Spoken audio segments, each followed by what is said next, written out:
国际消息，咱来看伫瑞典首都的一间游乐园，如果发生焚烧飞车，那像是百炼的事故，造成1个人死亡，9个人受伤。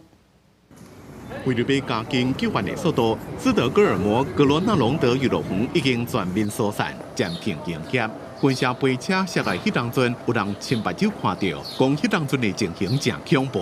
Vi hörde att det var jättekonstiga ljud som var höga och liksom inte tillhörde allt det här bruset och skriket som är det normala. Utan då tittar vi upp och ser hur det faller en jättestor del av hjuldelen från vagnen ner från himlen. Liksom den studsar på den här banan. Faller ner, jag tänker den här kommer hamna i folkmassan, men den trillade ner i buskarna. 代志发生了，救护车、消防车甲一台直升机赶到现场，受伤的人送病，有人情形真严重。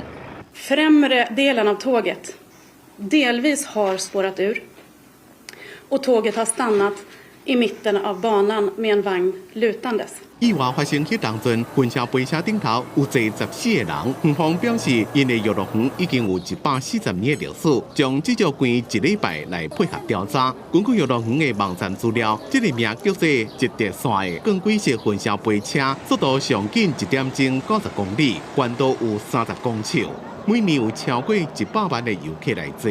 公司新闻黄文玲编辑。